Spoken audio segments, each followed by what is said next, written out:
membres du réseau pour effectivement devenir acteurs de cette réflexion sur la finance. Voilà, j'en dis pas plus. Je pense qu'une étape de réflexion aujourd'hui essentielle va nous être proposée par nos intervenants et je vous souhaite une excellente soirée.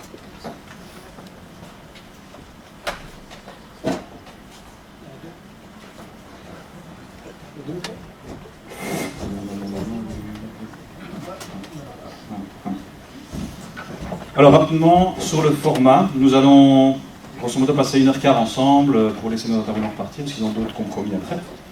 Alors pendant cette première partie, on va d'abord dégrossir un peu la question centrale de cette soirée, qui est la crise économique et sociale en Europe. Dans un deuxième temps, évidemment, place à vous, place à vos questions aussi, pour pouvoir interagir avec nos intervenants. Et donc, tout de suite, nous allons rentrer dans le vif du sujet. Vous présentez bien entendu nos deux intervenants. Donc, Bruno Coleman, qui est membre de l'Académie royale de Belgique, qui est aussi docteur en économie, et donc qui enseigne l'économie. Ça va être un des sujets duquel on va pouvoir discuter ensemble aussi. Nous avons à ses côtés Paul Jorion, qui est anthropologue de formation, aujourd'hui chroniqueur au journal Le Monde, auteur de divers ouvrages et aussi enseignant. Et donc c'est tout l'intérêt de cette soirée aussi, c'est de pouvoir discuter ensemble des modèles économiques que nous proposons. Et finalement, la grande question, c'est comment sortir aujourd'hui de la crise en Europe. Alors sans revenir sur les origines de la crise, puisque ça fait déjà 8 ans aujourd'hui que cette crise financière a commencé, on s'ensuit une crise économique, une crise sociale.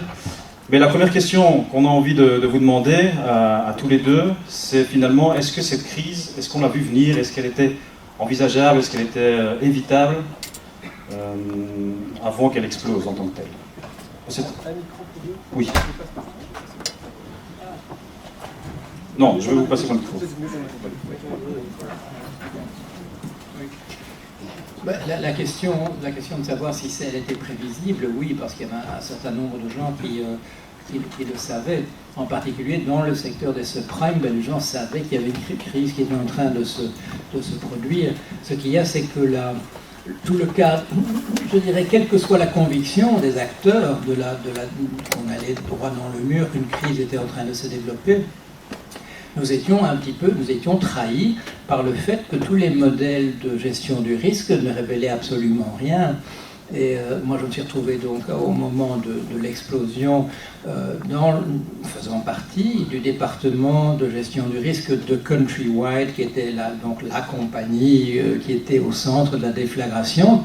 Et jusqu'au dernier jour, rien n'est apparu dans nos systèmes de gestion du risque, pas la moindre lumière qui flash, pas le moindre voyant qui s'allume, pas la moindre sirène, rien du tout. Le hedging était à 99,99% jusqu'au dernier jour, c'est-à-dire la couverture des positions. Mais on savait que ça allait se produire. Alors pourquoi est-ce que rien n'apparaissait? Eh bien parce qu'on avait des modèles de gestion du risque qui n'étaient absolument pas adaptés. Et malheureusement, 8 ans plus tard, on a toujours les mêmes modèles parce qu'on n'a rien trouvé d'autre. Pourquoi? Parce qu'il y a une inertie extraordinaire dans ces modèles. Ils reposent souvent sur l'analyse statistique de séries extrêmement longues. On met toutes les données qu'on a par rapport aux produits financiers qu'on essaie de gérer, dont on veut mesurer le risque. Et chaque fois qu'on a une donnée supplémentaire, on l'ajoute. Mais du coup, dans la série chronologique, comme on dit, de toutes les données, eh bien, cette donnée supplémentaire se dilue statistiquement avec les autres. Il n'y a pas du tout de déclencheur que de ce qu'on appelle des non-linéarités, c'est-à-dire justement des effets de type catastrophique, de type crise. Tout ça ne fait pas partie du modèle, tout ça n'apparaît pas. Et nous, je dirais, nous êtres humains, nous avions l'intuition des difficultés qui apparaissaient, mais malheureusement la qualité de nos modèles de gestion du risque était telle que ça n'apparaissait pas. Et pourquoi? Simplement parce que les théories qui sont derrière tout ça sont fausses, et il y a parfois même des choses, je dirais, encore bien pires. C'est un exemple que j'ai raconté déjà quelques fois et dont vous le connaissez peut-être déjà, mais je pose la question sur un modèle que nous avions chez Countrywide et qui était un modèle d'évolution des prix de l'immobilier, et je pose la question parce que je m'aperçois que ce modèle n'a pas la capacité de se renverser, c'est-à-dire de prévoir que le prix des maisons va baisser, et je pose la question, et c'est au représentant de notre firme d'audit, c'est KPMG en l'occurrence, je dis, est-ce que ça pose pas un problème que nous avons un modèle là, nous savons qu'il est faux. La personne me dit, je vais faire une petite enquête, et elle revient, et elle me dit, non, ça ne pose pas de problème, parce que tout le monde utilise le même modèle qui est faux. Bon. C'est-à-dire que, bon, ça nous paraît renversant, mais à l'intérieur de la théorie économique, pas du tout, puisque le problème, c'est simplement une question de concurrence non faussée, et dans la mesure où tout le monde utilise le même modèle faux, eh bien, il n'y a pas de, la concurrence n'est pas faussée. C'est-à-dire qu'il y a une confusion totale entre des exigences d'ordre différent, parce qu'il s'agissait d'un modèle de gestion du risque, et on vous dit le fait qu'il est faux n'a pas d'importance, comme si on oubliait la finalité de ce modèle, que c'était un modèle de gestion du risque, et donc il était important qu'il soit vrai, quelle que soit la qualité des modèles utilisés par les autres. Non, on vous dit non, dans le problème, c'est le problème d'accès, vous savez, c'est un problème de transparence, un problème d'accès non biaisé, symétrique à l'information, et donc voilà, si tout le monde utilise le même modèle faux, ça ne pose aucun problème. C'est vous montrer, je dirais, l'état de délabrement total de la réflexion autour de ces choses. Mais qui n'était pas total, puisque nous, êtres humains, nous savions, nous ne pouvions pas faire confiance à ces systèmes de gestion du risque tout à fait automatisés. Et donc, bon, du jour au lendemain, la couverture, c'est-à-dire donc la gestion du risque, passe d'un jour à l'autre de 99% de fiabilité à 0. Voilà. Tout ça repose aussi sur des modèles extrêmement complexe de corrélation. On vous dit que tout ça est géré puisqu'il y a diversification du risque, puisque nous avons un mélange tout à fait homogène de choses dont les prix vont dans des directions opposées s'il y a une crise. Et puis ce qu'on oublie tout à fait, c'est qu'il y a un problème de liquidité de tous ces produits financiers. C'est-à-dire que du jour au lendemain, si les gens essaient de revendre à la casse, comme on dit, des produits financiers, eh bien tous les prix vont baisser simultanément, et toutes ces belles corrélations et anticorrélations sur lesquelles tout reposait, elles vont sauter d'un jour à l'autre. C'est-à-dire que la crise elle-même n'est pas modélisée, n'est pas modélisable, parce que la théorie ne peut pas tenir compte de cela. Voilà, donc c'est une première réponse à la question, est-ce que c'était prévisible, oui ou non? Les gens qui étaient dans l'industrie le savaient parfaitement. Ce qu'il fallait faire pour le prédire, évidemment, c'était sortir du cadre de la théorie purement économique. Il fallait voir quelles étaient les populations qui étaient à risque. Il fallait aller regarder dans les recensements quelles étaient leurs caractéristiques de ces gens qui empruntaient ce prime, etc. Il fallait placer ça dans le cadre historique de la gestion du risque aux États-Unis, de l'accès au crédit des différentes classes sociales, etc., etc. Il fallait sortir d'un cadre purement économique au sens de série d'équations. Il fallait remettre ça dans le cadre général de la société. Et ça, malheureusement, les économistes n'ont pas pu le faire. Il y avait un élément supplémentaire, c'est que vous le savez, souvent les spécialités économiques sont un peu en silo, c'est-à-dire elles n'ont pas de communication entre elles, et par conséquent, il aurait fallu mobiliser la connaissance de 3 ou 4 de ces silos, de connecter ça pour que une image soit apparue, et ça, la possibilité n'existait même pas. Voilà. Moi, je voudrais d'abord rendre hommage à Paul parce que sa présence a été... Enfin, son existence était précieuse dans ma vie. On a eu la chance d'écrire un livre de débat il y a environ 1 an. Et c'était un moment important dans ma vie parce qu'il est un homme qui a, par sa largeur d'esprit, son background finalement un peu éclectique d'économiste et d'anthropologue, qui m'a permis de m'ouvrir moi-même à d'autres disciplines et à d'autres perspectives. Et je me souviens de nos premiers échanges qui étaient un peu singuliers, un peu, on va dire, un peu belliqueux, qui finalement sont devenus très amicaux parce qu'il m'a convaincu de beaucoup de choses, et en tout cas d'accéder à un stade de maturité dans la perception des phénomènes économiques. Il faut lui rendre hommage collectivement aussi parce qu'il avait vu les subprimes. Donc il y a beaucoup de gens qui ont des visions surnaturelles postérieures aux événements, mais lui, il avait eu des anticipations tout à fait concrètes et tellement concrètes qu'elles ont été publiées. Donc il est une des rares personnes qui a eu le courage d'utiliser sa plume pour avertir, et je crois qu'on ne lui en a pas été assez gré, en tout cas pas à ce moment-là, et certainement pas encore aujourd'hui. Mais je voudrais peut-être compléter son analyse par 2 choses. D'abord, cette crise des subprimes a été le reflet de circonstances économiques singulières, éphémères, comme elles sont toujours, à savoir qu'il y a eu, dans les années 2000, une libéralisation du crédit immobilier américain qui s'est conjuguée avec des taux d'intérêt très bas, sans doute devenus trop bas compte tenu des circonstances économiques, qui ont donc créer une bulle de crédit. Alors, cette bulle de crédit, elle était alimentée par les banques centrales.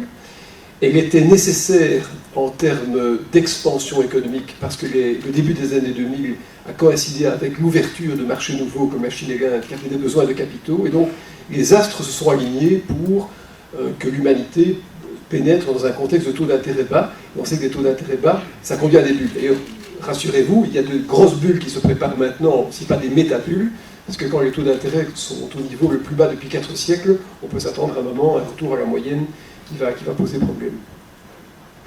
Mais je crois qu'il y a autre chose. Alors, ce qu'on peut aussi dire, c'est qu'il y a autre chose dans l'attitude des banquiers. Finalement, les banquiers ont cette particularité de fabriquer un bien public, qui est la monnaie. La monnaie n'est pas fabriquée par les banques centrales. Elle est créée, le stock de monnaie est créé à titre indicatif par les banques centrales, mais ce qui crée la monnaie, c'est le flux. C'est le flux des dépôts et des crédits qui en fait circule au travers de tout un circuit bancaire et qui fait que 1 euro, 1 dollar peut devenir plusieurs euros, plusieurs dollars grâce à ce qu'on appelle le multiplicateur du crédit. Et donc cette monnaie, bien publique, est créée par des institutions qui sont essentiellement privées. C'est particulier d'ailleurs. Et les banquiers ont perdu le sens du bien commun, en tout cas le sens de ce bien public.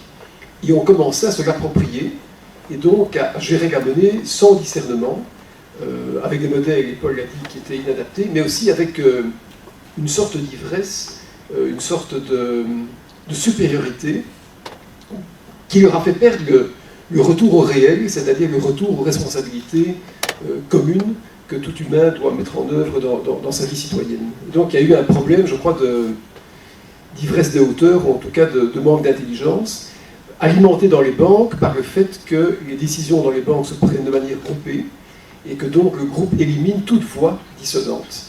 Parce que certains, et Paul l'a dit, ont vu les subprimes et l'ont écrit, mais il y a aussi en Belgique des gens qui ont vu les subprimes. Il y a le chief économiste de Fortis avait été extrêmement prudent, il y a différentes personnes de ce niveau-là qui ont fait attention, et moi-même j'ai fait arrêter les subprimes en 2005. En 2005, quand j'étais directeur financier chez ING, c'est d'ailleurs pour ça qu'ING Belgique n'a jamais eu de problème. J'en tire quand même un certain orgueil, parce qu'il fallait avoir le courage de le dire, mais je n'ai pas été écouté très tardivement. Donc voilà, un manque de discernement, un manque de conscience, de gestion du bien public. Mais finalement, il y a encore autre chose que je vois comme étant liée à cette crise, c'est que toute la finance repose sur des symboles. La finance n'est que symbolique. Quand on parle de monnaie, on ne parle pas de valeur, mais on parle de représentation de la valeur. D'ailleurs, pour qu'une monnaie ait cours légal, bien sûr, on peut l'imposer de manière autoritaire, mais il faut que par adhésion, les gens lui attribuent une certaine valeur de représentation.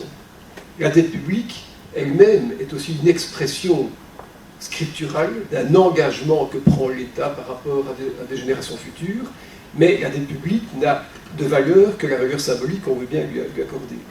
Et donc le monde de la finance est un monde qui est en partie irréel. En partie irréel parce qu'il manipule des engagements symboliques sur le futur dont la pérennité n'est jamais assurée. Qui peut dire aujourd'hui qu'une dette publique gardera le pouvoir d'achat, ou en tout cas la valeur en capital qu'elle exprime aujourd'hui? Personne. Qui peut dire qu'une monnaie est pérenne à un horizon de plus de quelques années? Personne. Ce sont des symboles. C'est d'ailleurs ce qui me rassure dans cette crise, c'est que finalement, on devra sans doute changer des symboles pour revenir à une économie financière plus proche de l'économie réelle, parce que croire que le symbole en lui-même préserve sa propre pérennité, sachant que le symbole n'est que le reflet d'une adhésion collective, c'est complètement insensé. Donc cette crise trouverait une solution par un abattement, par un défaut, Paul en parlera certainement tout à l'heure, mais qui relèvera plutôt de l'ordre du symbolique que de l'expression des valeurs. Et donc voilà, les banquiers manipulent ces symboles et n'ont pas compris que derrière ces symboles, il y avait une économie réelle qui devait être une poulie, ou en tout cas une force de rappel, par rapport à cette numérologie qu'ils exprimaient, et ça a conduit à ce que j'appelais l'ivresse des hauteurs. Voilà un peu ce qui s'est passé. Mais le monde bancaire n'est pas encore guéri aujourd'hui. Le monde bancaire est aujourd'hui en partie instrumentalisé par les États qui ont un énorme problème de dette publique, je vais en parler tout à l'heure, parce que ce sont des engagements aussi que nous prenons sur l'avenir. Mais le monde bancaire n'est pas encore guéri parce qu'il n'a pas encore, je crois, suffisamment pris conscience de son rôle sociétal, c'est-à-dire de créateur du bien public qu'est la monnaie. Voilà. Ben justement, rentrons dans le débat de la dette publique, puisque c'est, il me semble, aujourd'hui un des nœuds du problème actuel. Vous donnez peut-être quelques chiffres pour vous mettre en contexte. Pour pouvoir sauver aujourd'hui le secteur bancaire en Europe, on parle de 700 milliards d'euros injectés par l'argent public dans le secteur bancaire. On parle encore de 1400 milliards en garantie bancaire. Et donc, dans des sommes colossales, pour un pays comme la Belgique, ça représente en fait une augmentation. Je vous donne un autre petit chiffre intéressant, c'est qu'en 2007, donc juste avant la crise, notre dette publique s'élevait à 86%. Aujourd'hui, on est passé à 107%. Donc, la Belgique a dû s'endetter pour sauver son secteur bancaire. C'est un des pays qui a dû mettre le plus la main au portefeuille public, notre argent.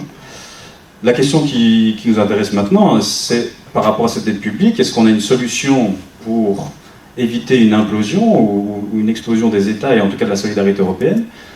Ou est-ce que vous voyez à long terme une situation équivalente en tentant au maximum de réduire ces dettes publiques par la politique qu'on a aujourd'hui, qui est une politique d'austérité, de réduction des dépenses?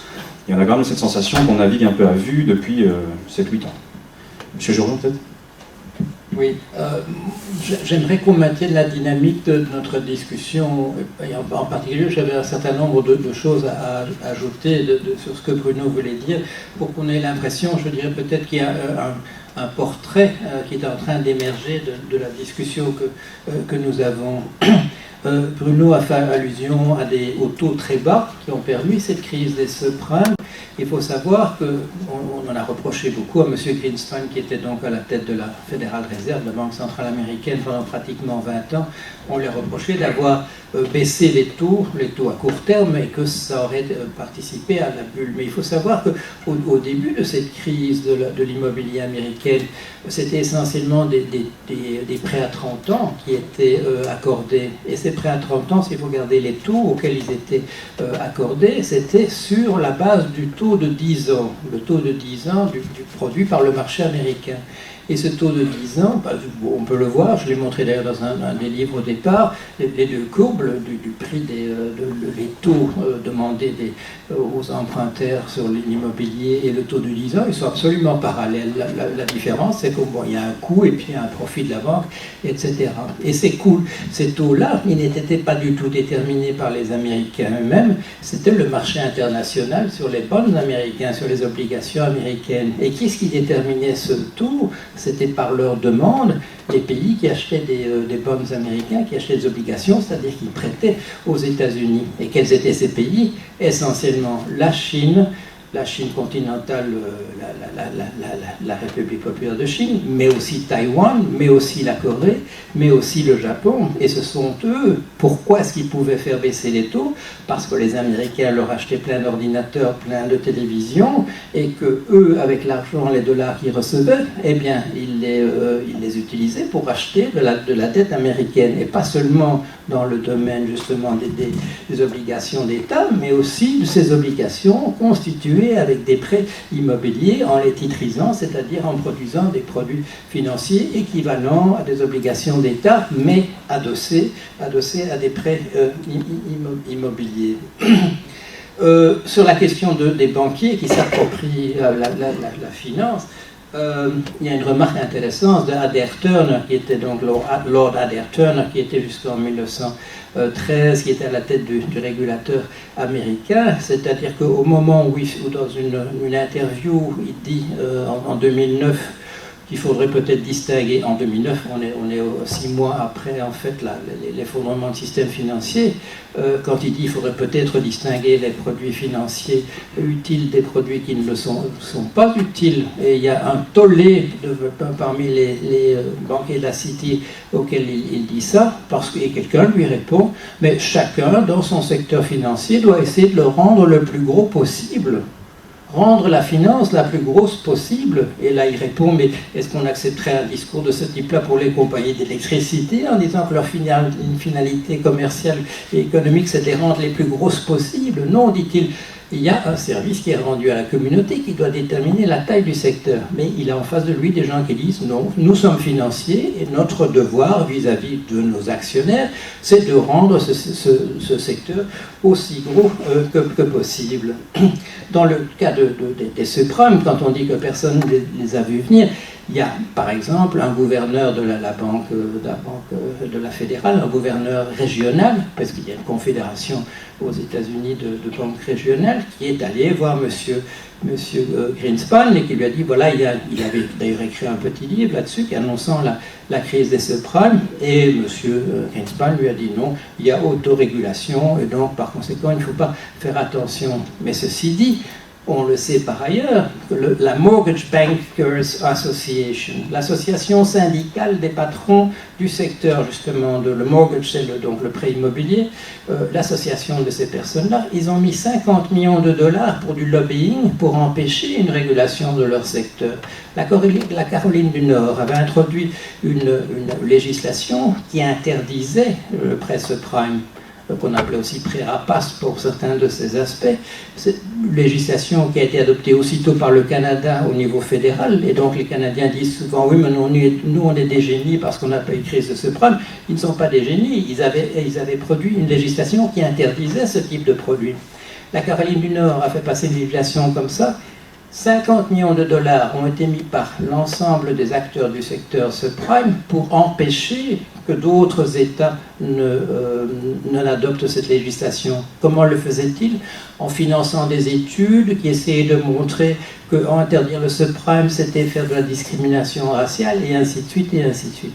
Alors, cette remarque donc, à ce niveau-là, simplement, je dirais, quand tu dis aussi, ça c'est la dernière de ma remarque que je vais faire à partir de là, quand tu dis le rapport entre la finance et l'économie réelle, eh bien Keynes, John Maynard Keynes, on a l'impression que c'est quand même quelqu'un qui fait de l'économie autrement, et quand il regarde la distribution de la rente, il le voit comme un effet purement financier. Il ne voit pas qu'il y a quelque chose qui est créé là, qui est une véritable richesse créée, qui est distribuée entre différents acteurs en fonction du rapport de force. Pour lui, ce sont des chiffres, c'est de la comptabilité. On fait passer simplement des chiffres d'une colonne à une autre, ne voyant pas que, par exemple, et dans la perspective qui est là maintenant, qu'il y a une certaine, non seulement une certaine exploitation du travail qui est produit par les uns et qui est capté par les autres, mais surtout une exploitation du monde autour de nous, qui est associée à une destruction de ce monde, et que c'est de là, eh bien, cette richesse qui est partagée entre certains. Non, même dans je dirais, dans la théorie économique hétérodoxe, il y a une cécité à ce type de mécanisme qui est que nous sommes dans un monde où nous sommes dans une attitude de prédateur vis-à-vis de la planète qui nous entoure. Voilà. Je n'ai rien à enlever à ce que tu as dit, Paul, finalement. Je crois qu'on aborde les choses par des angles un tout petit peu différents. Mais j'insiste sur le fait de la symbolique des choses. Et pour l'illustrer, je vais d'ailleurs vous donner un petit exemple. Les 30 deniers du Christ, dont tout le monde a vaguement entendu parler, même à l'ULB, si ces 30 deniers avaient une valeur en termes de pouvoir d'achat, en l'an 33 après Jésus-Christ, de l'ordre de, on va dire, 400-500 euros. Donc, comme crée une religion avec pas grand-chose. Et si on avait mis ces 400-500 euros sur un compte en banque, au taux d'intérêt que les scolastiques qualifiaient de naturel, c'est-à-dire 2,5% pendant à peu près 2000 ans, on arriverait aujourd'hui à une somme qui est égale à 67 000 milliards de fois le PIB mondial. Tout ça pour vous dire qu'entre l'an 33 après Jésus-Christ et 2015 se passe beaucoup de choses et qu'il y a toujours un remétrage, au sens physique du terme, des variables symboliques pour les ramener à des bases d'économie réelle. Mais je rebondis sur votre question d'aide publique, parce que la dette publique, c'est aussi, je disais, une question de symbolique, et on croit être riche de la créance qu'on a sur l'État, alors qu'en fait on est pauvre de la dette qu'on va devoir honorer vis-à-vis de la collectivité. On croit qu'on peut opposer un patrimoine individuel à une dette collective, alors que cette dette collective est en fait au-dessus de tous les patrimoines individuels, et que la vraie question c'est de savoir comment les patrimoines individuels vont transpirer en osmose vers le remboursement de la dette publique. Vous avez cité des chiffres tout à l'heure. Vous parlez d'une dette publique de 107% du PIB. Alors, personne n'a la moindre idée quant au fait de savoir quand une dette publique est trop importante. En fait, une dette publique peut être beaucoup plus élevée comme au Japon. L'important, c'est qu'elle soit cohérente, congruente avec la capacité de génération, de sécrétion de croissance dans le futur et d'acceptation par les générations futures d'affecter une partie de leur richesse future, de leur prospérité, au fait d'honorer la dette passée. Mais c'est bien plus que ça.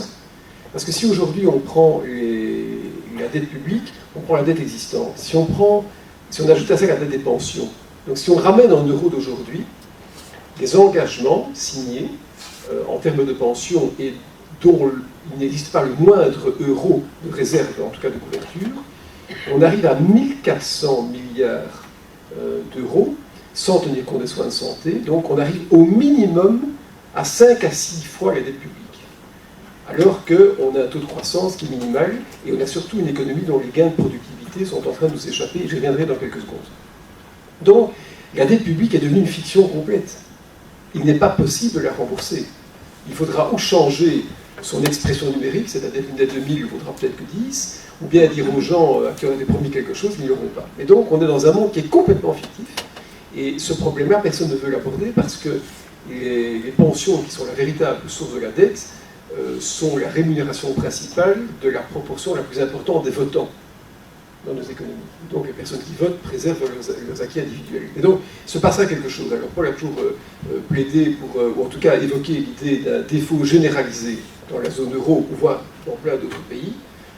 Bon, je pense que ce sera un peu différent, mais en tout cas, il y aura à un certain moment un rééchelonnement de ces dettes, ou en tout cas un défaut, faute d'inflation, parce que nos États sont déjà en défaut sociétal, sans l'être financièrement encore, puisqu'ils se sont engagés par rapport aux futures générations, à qui on n'a pas demandé leur avis puisqu'elles ne sont pas encore nées, à leur extraire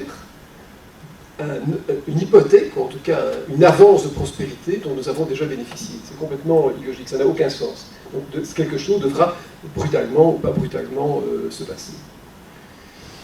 Mais cette aide publique, finalement, s'inscrit dans un contexte qui est économique, qui devient périlleux, et je vais y consacrer quelques secondes, parce que c'est important d'en être conscient.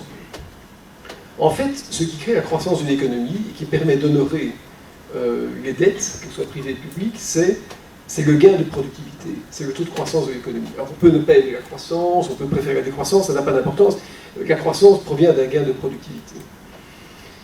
Ces gains de productivité dans l'économie digitale et numérique, informatique dans laquelle on rentre maintenant, sont en train de nous échapper. Les grosses entreprises qui pilotent le monde sont non seulement étrangères, sont à l'étranger, sont capital intensives, c'est-à-dire utilisent peu de main-d'œuvre, et sont en train d'aspirer, par des applications informatiques, des iPads, des iPhones, toutes sortes de choses, sont en train d'aspirer les gains de productivité que l'économie, on va dire réelle, aurait normalement générés, à leur profit, c'est-à-dire au profit des actionnaires de ces sociétés. Et donc le monde est en train de changer de configuration très rapidement, avec une démocratie qui s'arrête aux frontières des États, mais un monde qui est englobé de grandes entreprises qui créent ou détruisent les classes moyennes selon les capacités de les créer, qui créent ou décréent les pouvoirs d'achat, et on verra des États qui seront écartelés entre ces grandes entreprises qui leur échappent, notamment fiscalement, et l'obligation d'honorer les dettes publiques par rapport à leur propre situation, à leur propre population. Et donc le modèle est extrêmement imprécis à mes yeux, parce qu'on pourrait très bien imaginer un modèle qui soit un modèle de quasi-nationalisation de l'économie, si à un certain moment l'État n'est plus capable d'assurer, pas l'ordre social, mais l'ordonnancement social, qui est lié à l'obligation de rembourser les dettes. Comment on pourrait très bien imaginer dans certains pays, qui sont eux les aspireurs de gains de productivité, une économie de marché complètement désétatisée se développe. Et donc je pense que derrière ces dettes publiques, il y a des questions bien plus importantes qui touchent au fondement, à la trame du modèle sociétal dans lequel on veut vivre. Mais je voudrais attirer l'attention sur le fait qu'on peut... Bon, il y a le fameux livre de Reinhard et Rogoff, oui. 700 ans de 800 ans de dette publique, qui montre que à l'échelle mondiale, il y a une succession de dettes qui gonflent à niveau du pays individuel, et cette dette finalement n'est pas réglée partiellement ou totalement parce qu'il n'y a pas moyen de faire autrement. Il y a le fameux livre de Graeber, David Graeber, l'ethnologue, qui a écrit un livre sur la dette et qui fait un historique de la manière dont tout ça s'est passé. Mais je dirais, il ne faudrait pas que notre attention s'endorme en pensant que une dette trop grande va nécessairement être réglée un jour par le non-paiement de cette dette ou le paiement entièrement partiel. Parce qu'il y a un exemple historique au moins que nous connaissons c'est celui de la fin de l'Empire romain, où on voit apparaître quelque chose qui s'appelle le servage, et qui va perdurer durant le Moyen-Âge, et qui ne se situe pas, comme on pourrait l'imaginer intuitivement, dans la succession du système esclavagiste qui était propre aux sociétés antiques. L'esclavage, en fait, disparaît de l'Empire romain, mais autre chose apparaît, et c'est simplement, comment dire, il y a une expression en anglais, mais je ne sais pas s'il existe en français, c'est donc l'esclavage pour dette, en fait. Et c'est-à-dire, en fait, que une dette devient trop importante pour qu'une génération puisse l'absorber, et elle devient transmise aux héritiers. Et apparaît donc dans le système, il y a à la fin de l'Empire romain une généralisation de cela, et apparaît un système qui s'appelle le colonna, c'est-à-dire où ceux qui sont dépassés par les dettes qu'ils doivent rembourser se mettent sous la protection d'une personne riche qui possède des domaines, etc. Mais à l'intérieur de ces systèmes, la dette se transmet de génération en génération, avec des tentatives, évidemment, de calcul pour qu'on en sorte, mais on s'enfonce de plus en plus et ce système se généralise. Donc on ne peut pas non plus simplement se dire oui, ce système finira bien par exploser un jour ou l'autre. Non, on peut être dans la situation, vous savez, l'histoire de la grenouille qui est dans une bassine avec de l'eau froide.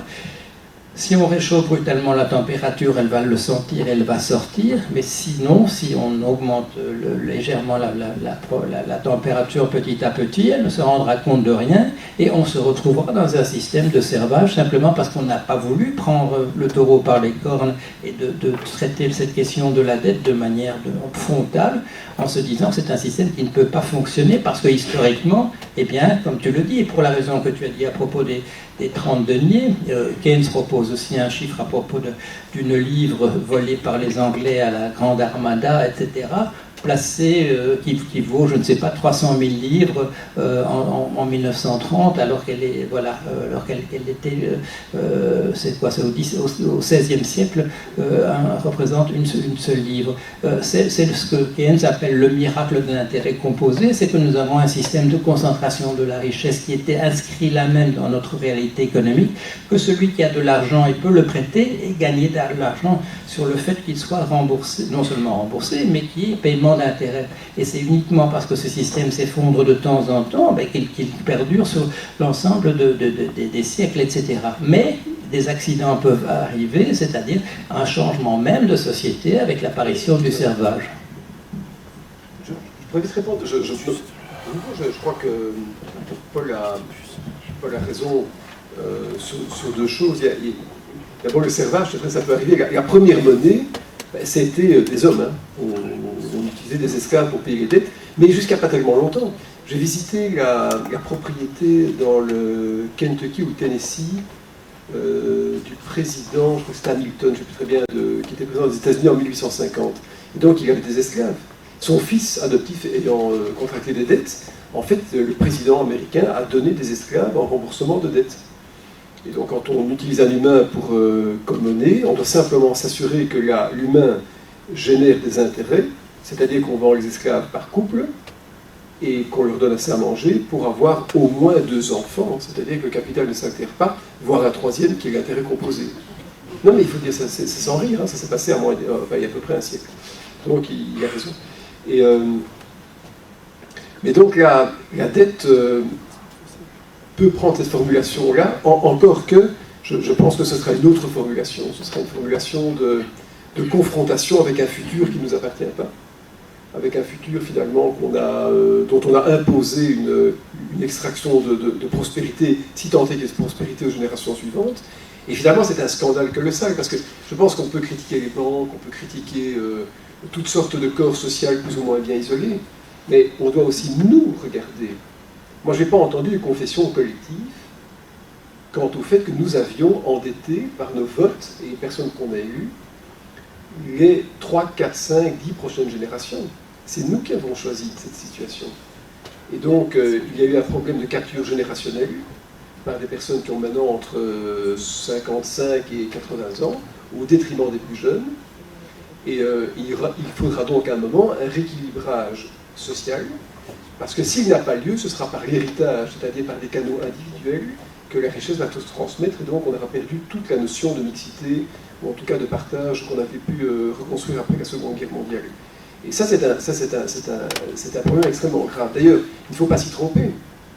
C'est tellement grave qu'aujourd'hui, la dette publique, vous avez cité ce chiffre, apparente, représente à peu près l'entièreté des montants déposés en banque, c'est-à-dire à peu près 7500 trillions d'euros dans la zone euro, et que cette dette est devenue un tel problème qu'on doit maintenant la financer par de l'argent qui est créé artificiellement par les banques centrales, c'est-à-dire ce qu'on appelle le money fiat, un peu référence biblique à nouveau des Américains, ou le money out of thin air, c'est-à-dire de la monnaie qui vient de l'air, parce qu'on n'est plus capable de financer cet engagement. Donc on est en train même d'imposer progressivement des taux d'intérêt négatifs, ce qui est quand même l'antimatière de la monnaie, pour financer cette dette. Donc on est dans une situation extrêmement grave, interpellante au niveau monétaire, et tout ça me conduit à la certitude absolue, en tout cas à l'intuition absolue, je devrais dire, que l'ajustement sera de nature monétaire.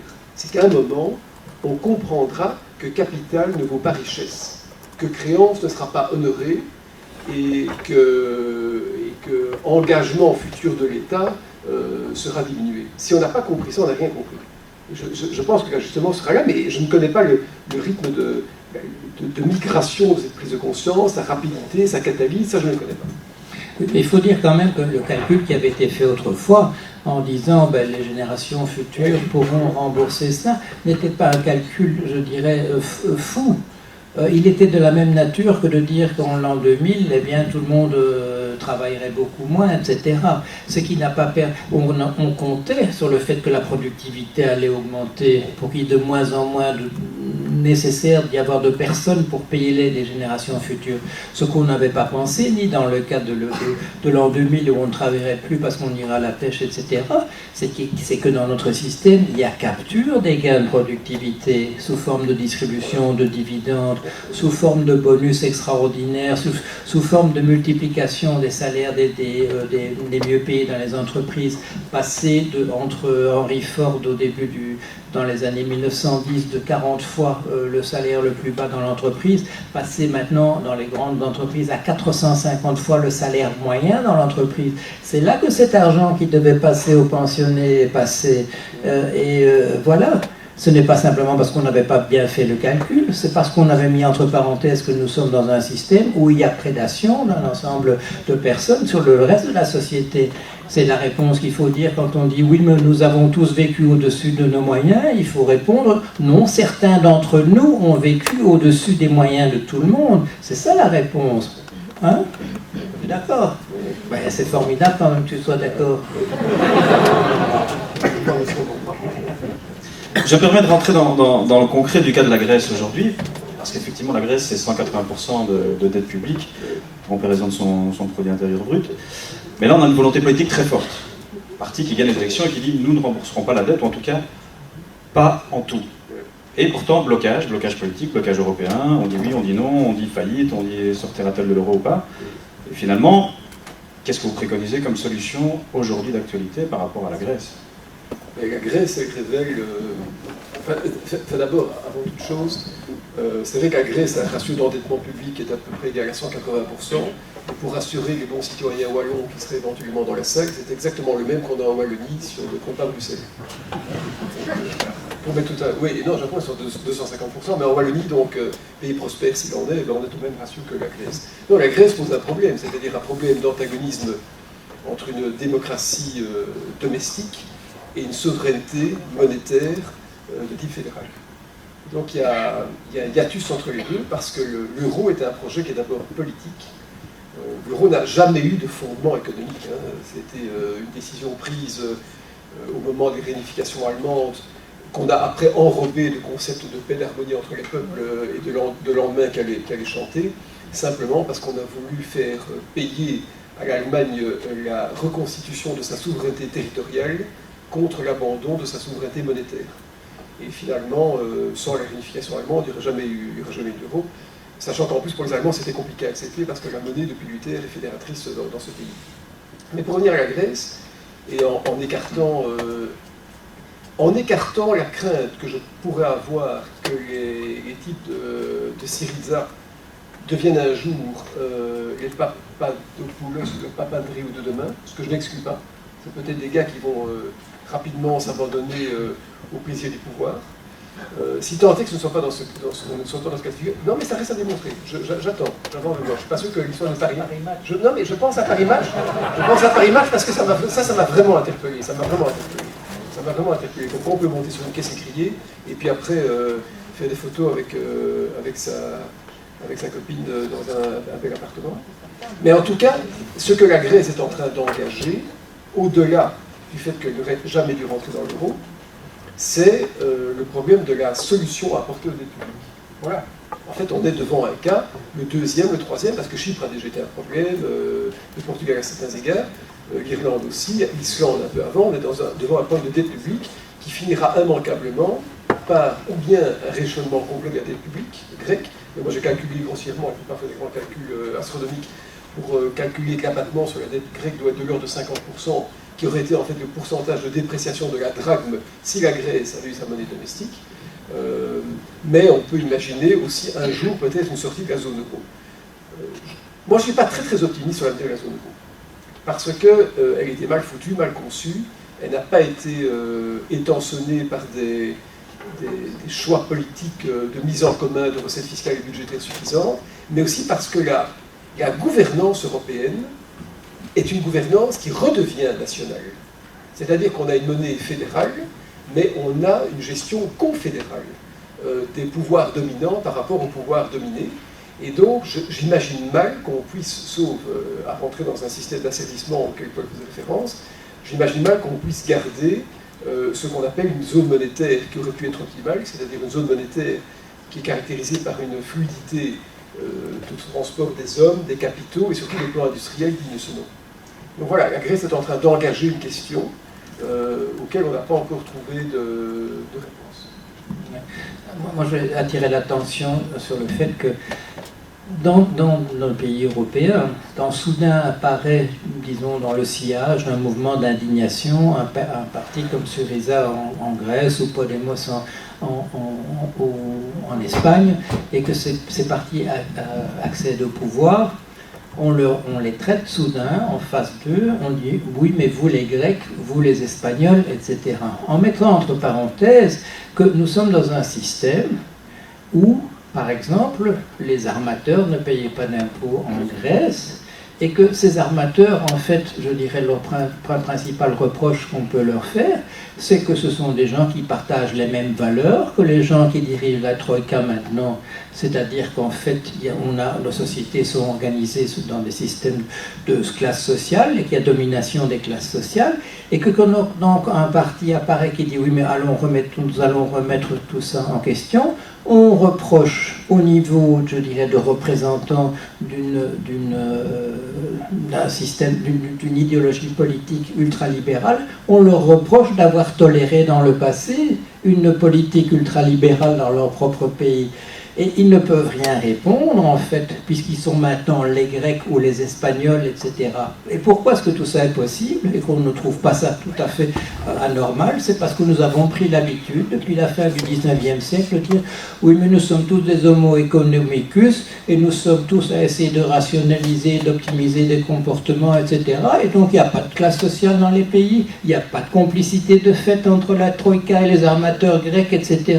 Et si vous êtes grec et que maintenant vous plaignez, eh bien vous paierez pour les péchés des armateurs grecs, en mettant entre parenthèses que ces armateurs grecs n'ont simplement mis en application que les mêmes valeurs que les gens qui sont à la tête de la Banque Centrale Européenne pour le moment, la Commission Européenne et le Fonds Monétaire International. Voilà, donc c'est un système où il n'y a pas moyen de perdre pour ces gens qui nous dirigent. Il n'y a pas moyen de perdre, ils sont toujours gagnants. Toute opposition, on leur dira oui mais regardez comment vous avez agi dans le passé, même si la manière dont ils ont agi dans le passé, c'était selon les conseils de ces personnes qui le leur reprochent maintenant.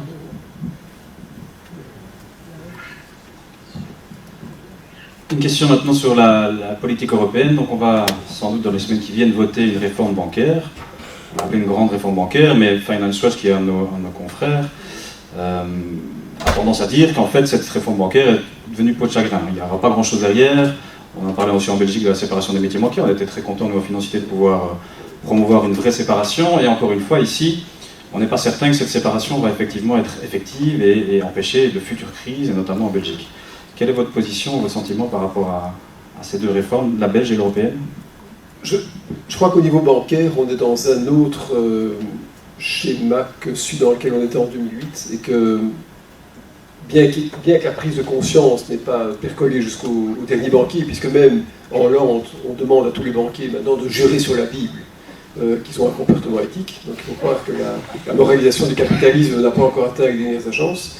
Je pense que les banques sont de nature moins risquées qu'auparavant, pour la simple et bonne raison qu'elles sont quasiment nationalisées de fait. C'est-à-dire qu'elles servent maintenant à financer les dettes publiques, bien plus qu'auparavant. Donc leur proximité avec les pouvoirs publics est en train de devenir telle qu'on peut parler de relations incestueuses. Donc par la force des choses, les banques sont encore dénues par des actionnaires privés, mais n'ont plus la liberté d'autonomie qu'elles avaient avant. D'ailleurs, le fait que les banques soient maintenant, en tout cas les banques systémiques, contrôlées par la Banque Centrale Européenne, est une façon d'agréger cette relation de dominance, puisque le fabricant de la monnaie publique, la Banque Centrale, contrôle maintenant les animateurs du flux de monnaie privée.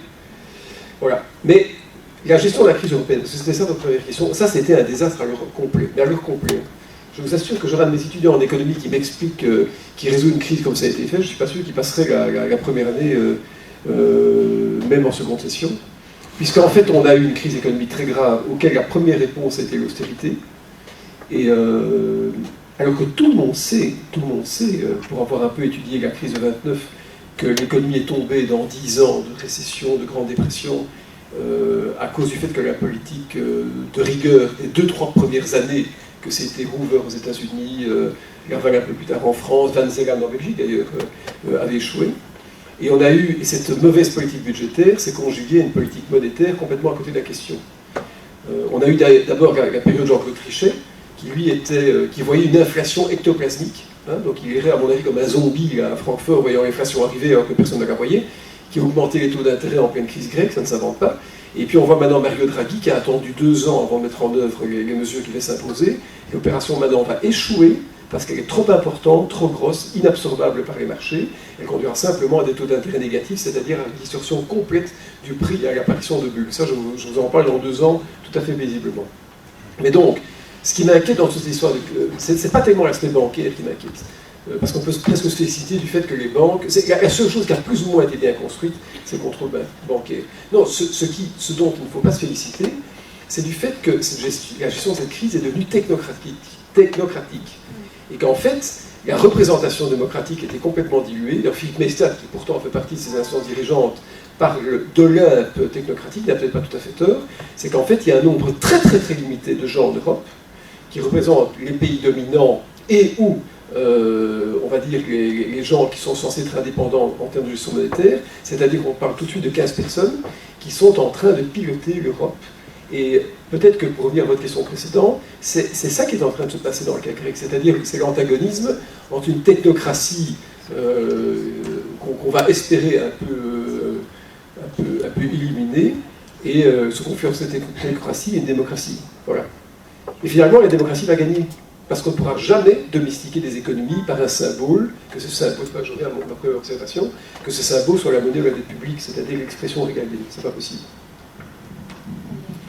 Oui, sur la question de l'importance ou non de créer maintenant en Europe un équivalent d'un Glass-Steagall Act américain de 1933 avec séparation entre les activités de type banque d'investissement et de banque commerciale pour empêcher ce qui s'était passé en 1929, c'est-à-dire donc les banques utilisant les dépôts sur les comptes des clients pour essayer de se refaire par des paris de type spéculatif sur les marchés. Quand en 1999, les Américains ont abrogé ce Glass-Steagall Act, bon, vous savez, il y avait une manœuvre. M. Rubin, qui était le ministre des Finances, voulait devenir le patron d'une entreprise qui allait être créée en fusionnant une banque et une société d'assurance, etc. Mais on savait aussi à l'époque que cette loi avait perdu beaucoup de sa finalité. Et pourquoi? Simplement parce qu'avec les produits dérivés, en particulier, qui sont d'une variété infinie, avec un produit dérivé, on peut créer d'une manière synthétique tout produit financier qui existe par ailleurs. On peut mimer le comportement de n'importe quel produit financier en recréant ça avec d'autres éléments.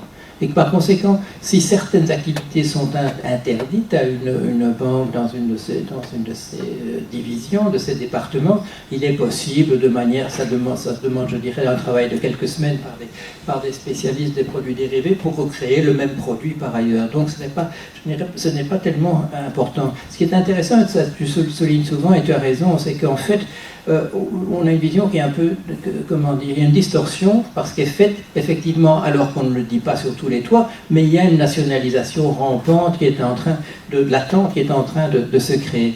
Et il suffit je me suis trouvé face à face avec M. Benoît Proulx, dirigeant de la BNP Paribas l'autre jour dans le métro. On s'est regardé un peu comme des chiens de faïence. Il me sauvait parce que j'étais coincé dans le portillon du métro. Mais bon, c'est un très bon exemple. La BNP Paribas, on a parlé des amendes extraordinaires qui lui ont été imposées, mais il y a surtout une surveillance qui s'est mise en place qui fait que, je dirais, pour toutes les décisions importantes de politique de cette banque, elle ne se passe plus justement en France, elle est supervisée aux États-Unis par les représentants du système bancaire américain, et que donc il y a effectivement dans la réalité une reprise en fait de l'État sur le pouvoir des banques. Pour ce qui est de l'austérité, pourquoi est-ce qu'on a pris cette décision dont tu dis qu'elle est mauvaise, dont tout le monde savait qu'elle était mauvaise, que personne ne recommandait? Il faut bien dire que ce n'est pas une décision purement technique, de technique financière, c'est une décision de type politique, c'est une décision, des discussions de ce type-là existaient dans les années 30. Est-ce qu'il faut considérer que le seul facteur d'ajustement dans une économie en difficulté, ce sont les salaires, et que les autres éléments ne jouent absolument pas? Keynes avait répondu à une politique qui allait être mise en place par le gouvernement conservateur dans les années 30, de baisse forcée des salaires de 5%, pour essayer de réintroduire une parité avec une parité or en Grande-Bretagne, etc.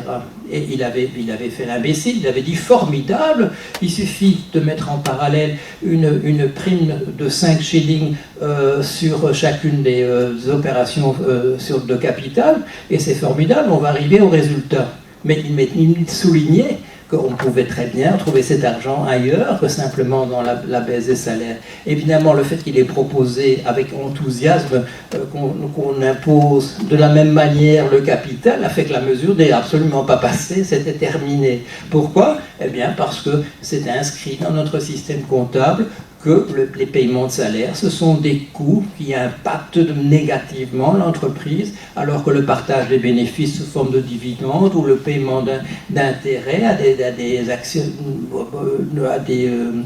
des gens qui prêtent du capital à l'entreprise, que tout ça, parce que c'est du partage du bénéfice, c'est quelque chose de très positif, et donc il ne faut absolument pas y toucher. Et alors que nos instances, Troïka et compagnie, imposent des mesures de type austérité, elles ne font qu'entériner cette politique, c'est-à-dire que les salariés, en cas de difficulté, ce sont les salariés qui payent, sans qu'il y ait même un plancher qui soit établi. On nous dit qu'il faut baisser les salaires. On nous dit jusqu'à quel niveau? Absolument pas. On baissera les salaires jusqu'à ce que l'économie reparte. Voilà. Et s'il faut aligner les salaires belges ou français sur ceux du Bangladesh, eh bien, c'est malheureusement le prix à payer. Est-ce qu'on va mettre un plafond aux rémunérations des dirigeants d'entreprise? Non. Est-ce qu'on va mettre un plafond à la distribution des dividendes? Non. Est-ce qu'on va permettre même à des compagnies de pervertir complètement la logique, c'est-à-dire d'emprunter les sommes pour les distribuer en dividendes? Non, il n'en a absolument pas question. C'est-à-dire qu'en fait, il y a un choix qui est fait. Celui qui est salarié, il paye pour tous les problèmes qui se posent devant nous, et les autres, absolument pas, on n'y touche pas.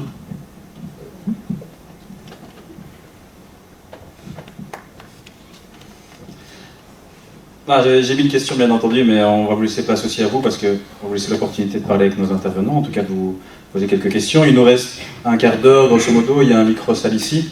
Et donc place à vous, si vous avez une série on va commencer par une série de 3 questions, des questions pour nos intervenants. C'est à vous.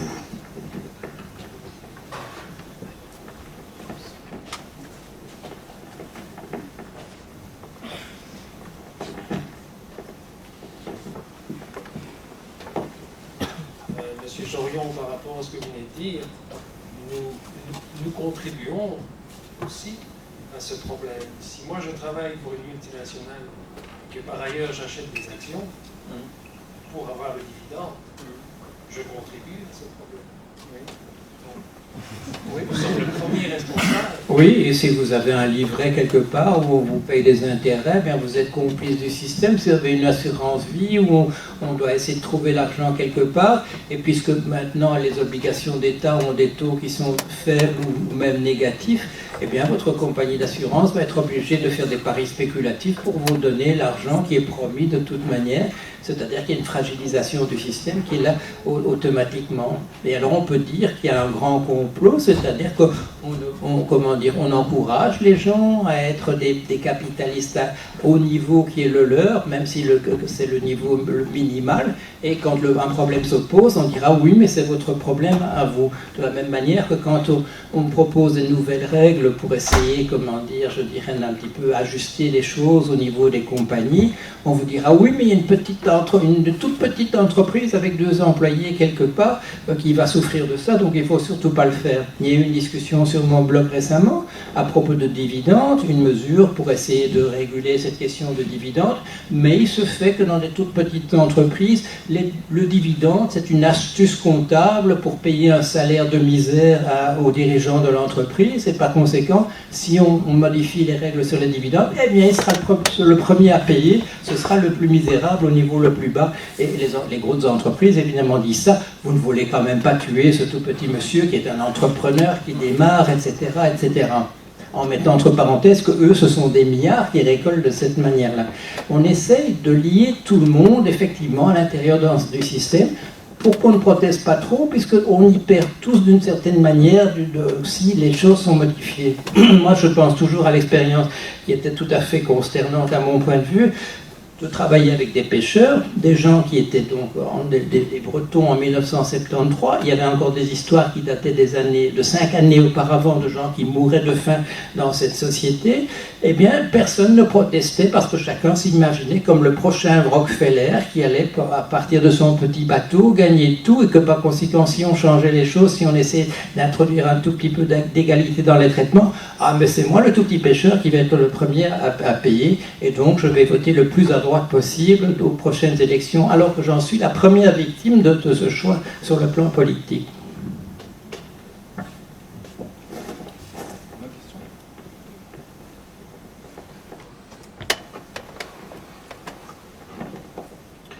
Oui. Au début des exposés, vous avez dit rien n'apparaissait dans les modèles de gestion des risques. Les hypothèses qui sont derrière ces modèles sont fausses, et ces modèles sont toujours en place. Doit-on s'attendre à une révolte de la majorité des étudiants, et de chercheurs et de professeurs dans les facultés d'économie, d'universités qui se respectent? Il faut acheter le Trends d'aujourd'hui, parce que Paul a commis une très belle chronique à ce sujet-là. Vous posez la question à moi? Mais non, pas une révolte, mais non. Je parlerai à Paul dans quelques secondes, il aura un avis plus éclairé que le mien. Mais non, il n'y aura pas de révolte. Le problème de l'enseignement d'économie, c'est qu'on en a fait une science mathématique. Moi, j'ai été formé à Solvay ici, donc j'ai fait même mon doctorat ici à Solvay, dans KULB, et dans une logique d'économie mathématique fluide, équationnelle. Et quand j'ai présidé la Bourse de Bruxelles, j'ai eu un choc parce que finalement, ce système que je voyais parfaitement fonctionner était grippé. On devrait en fait, je crois, d'abord enseigner la sociologie, l'anthropologie, en tout cas toute une série de sciences humaines, avant de commencer à parler d'économie. Parce que l'économie n'a qu'un contenu mathématique extrêmement faible. Et l'erreur, en fait, c'est vouloir normaliser les choses dans des modèles dont la tolérance est extrêmement faible, et donc qui ne peuvent pas appréhender les mouvements fractales, comme on dit. Donc, mais on parle de 2 problématiques différentes. Il y a l'enseignement qui doit être pensé, d'abord comme une science humaine avec un peu de contenu quantitatif, et puis il y a la gestion du risque. Aujourd'hui, par exemple, personne ne s'inquiète du fait que... je suis persuadé que les modèles aujourd'hui ont parfaitement banalisé le fait, que les taux d'intérêt sont négatifs ou sont extrêmement bas. Si demain les taux d'intérêt remontent parce qu'il y a une perception d'inflation, de prime de risque, tout d'un coup le monde peut avoir peur et exprime une prime de risque, un scepticisme, une frayeur sur expressions de valeur, le taux d'intérêt passe à 5%, mais tout le système bancaire est en faillite. Hein. On n'en discute même plus. Hein. Donc voilà, il sera plus grave que ce prime, évidemment. Oui, il y a eu un mouvement en France. À partir de 2008, il y a eu une création d'une société d'économie politique. Bon, l'économie politique, c'était le nom de cette science morale qui existait avant la science économique qui est apparue à la fin du 19e siècle avec, avec Walras, Menger, Jevons, c'est-à-dire l'introduction du calcul différentiel, la mathématisation à outrance, la disparition des classes sociales. On ne parlait plus des classes oisives et laborieuses comme le faisait Quesnay au XVIIIe siècle. Il n'y a plus qu'un homo economicus purement rationnel. Alors, se crée une société d'économie politique qui veut faire pression, en France, 2009, qui veut faire pression pour que l'enseignement de la science économique discrédité par les événements se répande, etc. Et au bout de quelques années, ils s'aperçoivent non seulement qu'il n'y a pas davantage de nomination d'économistes hétérodoxes, mais qu'il y a une tentative véritable d'extermination de ceux qui sont encore en place. C'est-à-dire qu'au lieu de voir apparaître une autocritique dans ce corps des économistes, il y a au contraire un esprit de corps, c'est-à-dire on resserre les rangs et on va éliminer ceux qui sont encore, je dirais, les témoins d'une autre représentation. Donc ce n'est pas qu'on aille je dirais peut-être trop lentement dans la bonne direction. Non, il y a un revers, un retour de pendule, et il y a, en tout cas en France, c'est pas la même chose aux États-Unis par exemple, il n'y a pas de tentative d'élimination totale, je dirais, des courants de gauche ou hétérodoxes dans l'économie. Monsieur Stiglitz a un poste universitaire, Monsieur Krugman aussi, Monsieur Schiller a reçu un prix, Bob Schiller a reçu un prix d'économie, même s'il l'a partagé avec un représentant de la toute ancienne école qui nous a conduit dans toutes ces difficultés, puisque la même année, c'est Eugène Fama qui a reçu un prix pour toujours sa contribution à l'idée d'efficacité des marchés, etc. Mais, dans le cas français, il y a tentative, justement, du fait des difficultés, on resserre les rangs, on n'ouvre pas, il n'y a pas d'élément d'autocritique, au contraire, on va éliminer toute opposition pour essayer je dirais, il n'y a pas de tendance naturelle à ce que les choses s'arrangent, il y a des intérêts qui sont en place. Monsieur Tirole, qui a eu le prix Nobel d'économie cette année-ci pour des travaux d'une médiocrité absolument confondante, ce monsieur, c'est du niveau je dirais, tu parlais de travaux d'étudiants qui ne seraient pas reconnus, c'est du niveau de tentative, de bonne volonté de première année d'un étudiant d'économie. Ça ne mérite absolument pas. C'est simplement son allégeance à un système de manière systématique qui fait qu'il obtient un prix Nobel d'économie de cette manière. Et qu'est-ce qu'il fait quand il y a une tentative de créer un autre groupe à l'intérieur du système français où on envisagerait les choses dans une perspective, comme tu dis, avec la sociologie, l'anthropologie, etc. Il met son veto et il crie sur tous les toits, il déclare à la télévision et dans les journaux qu'il ne faut surtout pas permettre ça, et ça n'a pas lieu. On ne peut jamais mettre entre parenthèses, je dirais, les intérêts des groupes, et qu'il n'y a pas, je dirais, une tendance vers la vérité qui se développerait comme ça automatiquement dans la société. Ce n'est absolument pas le cas. Il faut le faire. Hein.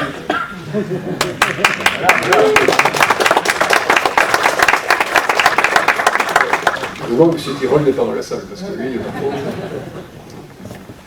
Alors, oui, si vous avez une question. Moi, ma question, c'est parce que c'est assez négatif, en fait, ce que vous dites sur l'économie. D'un autre côté, vous dites que les produits sont finalement pas mesurables, ils s'adaptent tous les jours, donc, et qu'on dit quand même qu'il y a une supervision. Mais qu'est-ce qu'on peut contrôler? Comment on peut contrôler? Comment on peut superviser? Puisqu'il y a plusieurs moyens de bypasser tous ces contrôles en faisant des nouveaux produits. Et en plus, la dimension internationale ne favorise rien. Parce que même si la Belgique s'alignait avec des notions morales, si la France, la Chine ne le fait pas, finalement, j'ai un millier de moyens de contourner en fait tous ces contrôles. Je crois qu'il y a d'abord toute une série de réglementations qui ont été mises en œuvre récemment pour rendre les produits financiers plus lisibles. Mais il y a d'ailleurs en Belgique une législation qui interdit la mise en vente de produits inutilement complexes. Donc il y a vraiment eu un effort de clarification, c'est indéniable. Mais finalement, je crois que la solution ne viendra pas de là, elle viendra du fait que les États devront chaque jour un peu plus aspirer l'épargne de leur population pour financer au travers des bilans bancaires leur propre dette publique. Et que donc les États simplifieront les moyens d'épargne pour les canaliser plus directement vers eux-mêmes.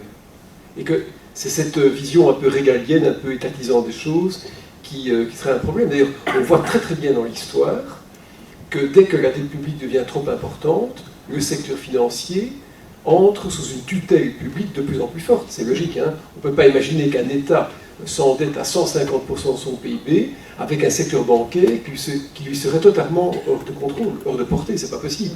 Il doit le capturer, le nationaliser pour justement rendre cohérente la dette publique avec le contrôle qu'il exerce sur les banques. Donc c'est comme ça que ça va arriver. C'est qu'en fait la simplification des choses est en fait au bénéfice indirect de l'État et du citoyen aussi.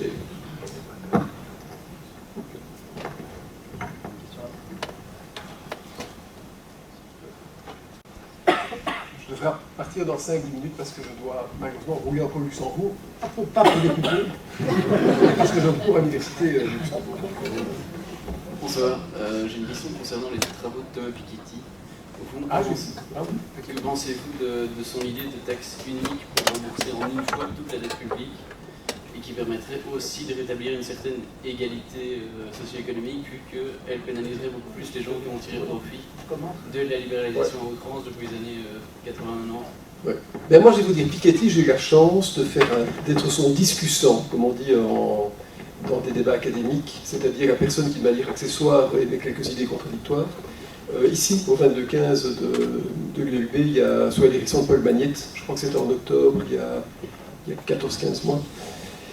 Et en fait, moi, je n'ai pas du tout été séduit par Piketty. Attendez, l'homme est brillant, il est intelligent, je croyais qu'il y avait une petite dilatation d'ego maintenant, mais bon, on peut le comprendre.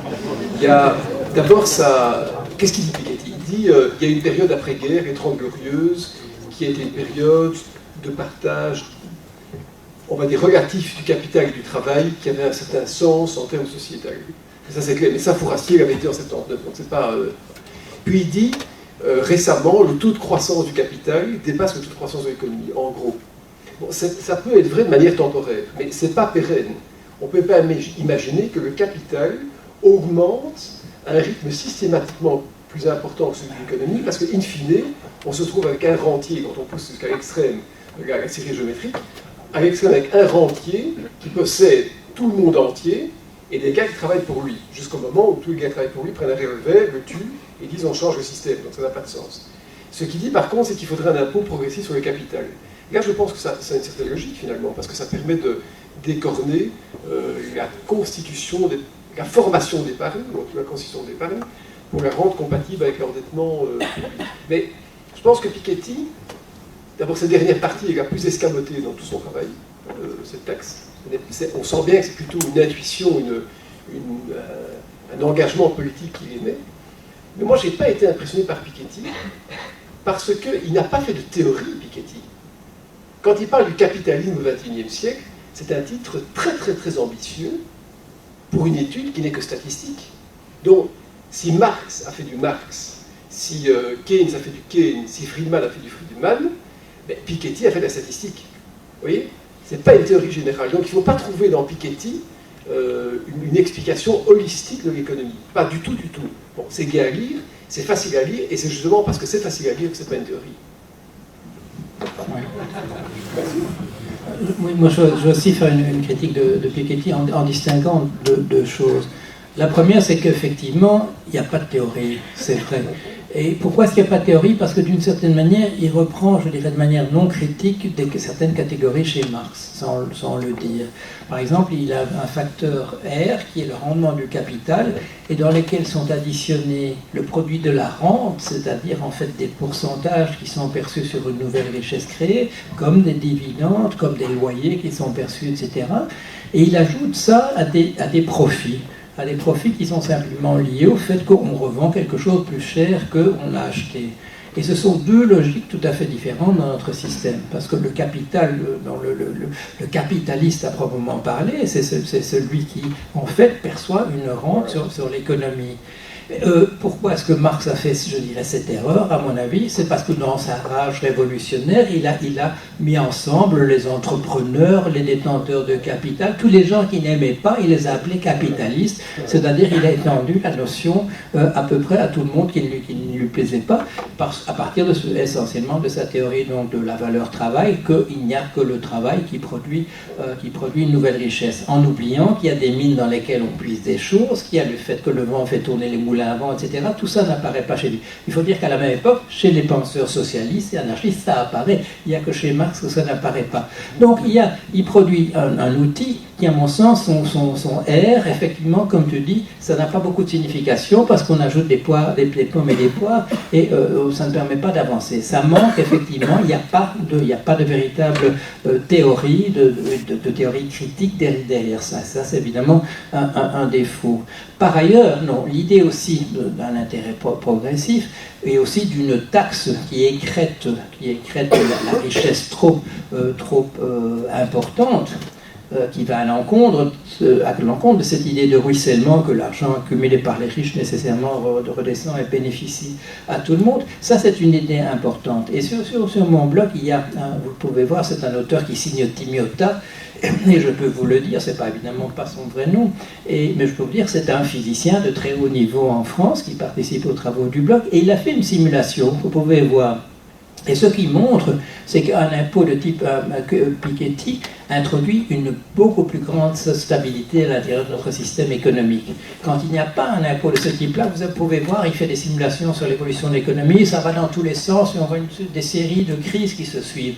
Si on fait cet écrêtage de la fortune excessive, en prenant 5% sur tout ce qui est créé, je dirais, au-dessus d'un certain niveau, eh bien vous verrez, il y a stabilité. On a un système qui n'est plus en état de crise automatique avec le simple écoulement du temps. Et donc ça, c'est une bonne idée qui peut vous être montrée sur une simulation. Évidemment, une simulation, je dirais, stylise toujours un petit peu la réalité, mais là, c'est extrêmement probant. Je peux vous dire, vous pourrez regarder Timiota, il a appelé ça une petite dose de Piketty peut remplacer beaucoup de certains symptômes de la maladie de Gattaz ou quelque chose comme ça. Gattaz étant le nom du président du MEDEF en France, du syndicat patronal. Mais je vois que tu vas devoir partir.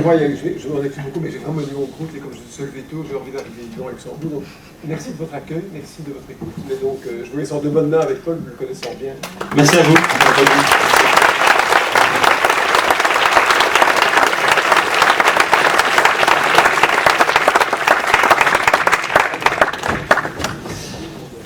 Moi, je propose, si vous avez encore 15 petites minutes à nous accorder, de pouvoir encore faire une série de questions. Il y en avait une là et une effectivement là. Je vais juste vous donner aussi l'information par rapport à la question sur la régulation du système financier.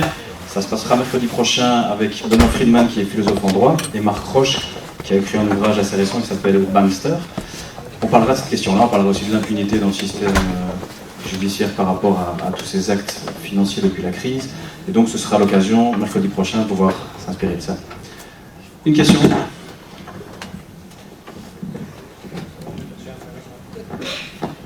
Bonjour, moi j'aurais voulu vous entendre éventuellement, mais au choix, parce qu'à mon avis on n'aura pas tout le temps de tout couvrir, à propos des thèses de Steve Keen, donc l'économiste australien, et bien sûr d'Herman Minsky, qui se cache dans son nom. Ensuite, les thèses de l'école de la régulation avec Frédéric Lordon et André Orléans, au niveau de la nouvelle théorie de la valeur qu'il propose. Et enfin, pour terminer, on va dire les thèses développées par Gaël Giraud à propos de l'énergie et la notion du pic du pétrole. Maintenant, ça fait beaucoup. Merci. Je vous laisse choisir. Je crois qu'un cours de 30 heures suffira. J'aimerais bien qu'on me demande de parler de tout ça. Il faut que j'en parle de manière générale, je ne peux pas parler de tout le monde, etc. Et parmi les gens que vous mentionnez là, il y a un certain nombre de gens qui sont dans l'orbite de la pensée keynésienne, en particulier Minsky, Orléans, Lordon, En France, il faut mentionner évidemment Aglietta, qui est un des grands représentants de ce courant-là et qui fait des choses très très intéressantes. Le livre de Keane, je dois vous avouer que quand il est sorti, je me dis on va m'envoyer un exemplaire pour faire le recensement. Le livre n'est jamais venu et du coup, c'est sorti un petit peu de ma pensée. Donc je ne sais pas ce qu'il y a dans le livre de Steve Keane. Je sais que c'est un Australien, je sais qu'il a, au fil des années, on m'a souvent dit qu'il y avait des ressemblances entre ce qu'il disait et ce que je dis moi-même, mais honnêtement, je n'ai pas lu son livre. Gaël Giraud, il a une évolution un petit peu... il a changé, je veux dire, il était dans une perspective, je dirais, très keynésienne, et puis maintenant il est passé dans une représentation où le rôle de l'énergie joue un rôle absolument dirigeant dans l'évolution de l'économie. Ce qui rejoint la préoccupation de certains physiciens. Il y a un physicien Rodier qui s'appelle François Rodier, qui fait des analyses de ce type-là, d'autres physiciens aussi. Je ne suis pas vraiment familier de cette, comment dire, de parallèle entre l'économie et les ressources énergétiques. C'est un domaine que je ne connais pas très bien. Pour certaines des personnes que vous avez mentionnées, il y a une différence, à mon avis, entre Hyman Minsky et les autres. Hyman Minsky, c'est quelqu'un qui a passé beaucoup de son temps à essayer de reconstituer la pensée de Keynes malgré toutes les déformations qu'elle avait connues. Déformations dont il a été lui-même, je dirais, complice, en particulier quand il a accepté que dans le manuscrit de son livre sur la théorie générale de l'emploi, de l'intérêt et de la monnaie, il a accepté des propositions de certains de ses étudiants de rendre le texte plus abordable pour les économistes qui étaient autour de lui, par exemple en introduisant des équations vis-à-vis desquelles il n'avait pas beaucoup de respect. Alors, il y a un travail qui a été très bien fait. Donc Minsky il est mort au début des années 90, mais il a fait un travail systématique de reconstitution de la pensée de Keynes, et il a apporté un apport personnel qui était une représentation de cycles à l'intérieur liés au crédit, qui est un apport supplémentaire qui est donc très intéressant. Il y a un autre auteur qui est moins connu ici, qui s'appelle Jeff Tiley, qui fait un effort similaire en Angleterre de restitution de la pensée keynésienne. Ceci dit, je dois dire que moi j'ai en ce moment un manuscrit qui est sur le point d'être publié, qui est consacré à une réflexion à partir de Keynes, et pour moi qui n'ai pas été formé au sein de la science économique, j'ai l'impression qu'il a fait trop de concessions, alors qu'il avait une formation qui n'était pas d'économiste. Et on a fait la remarque récemment qu'il n'avait jamais eu que, je crois, quelque chose comme 6 semaines de cours en économie avant de devenir la personne qu'il est. Il avait formation essentiellement donc, de mathématicien et de philosophe, mais il a, pour des raisons, de diplomatie, je dirais, pour faciliter les choses, pour aller plus vite, pour gagner du temps, etc., il a fait énormément de concessions à la manière dont ses contemporains envisageaient l'économie. Et surtout, je dirais, son regard excessivement critique vis-à-vis de Marx l'a conduit à mettre totalement entre parenthèses le rôle joué par les rapports de force dans l'économie. Et là, je crois que c'est une faiblesse fondamentale. Pourquoi dans le livre à paraître, je souligne quand même un petit peu qu'il est arrivé souvent à des conclusions extrêmement révolutionnaires dont il a voulu gommer véritablement l'impact ou les conséquences à l'intérieur de sa représentation. Pourquoi ? Il a fait quelques allusions à ça. Il avait une horreur de la violence, et l'idée même que ces théories pouvaient aboutir à des conclusions qui seraient d'ordre révolutionnaire est quelque chose qui lui a fait peur. Et il a gommé parfois des conséquences de ça. Ou alors dans une comparaison que je fais entre un manuscrit d'un chapitre de son livre de 1936, donc cette théorie générale, entre ce brouillon et le texte définitif, on voit bien, il gomme les conséquences révolutionnaires de ce qu'il écrit dans la première version. Il le fait manifestement délibérément.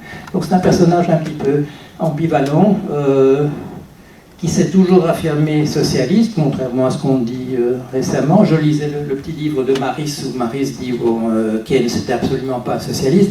Ce n'est pas vrai, il a dit qu'il était un socialiste, il a fait des discours pour expliquer de quelle mesure il était socialiste, mais il voulait absolument le faire dans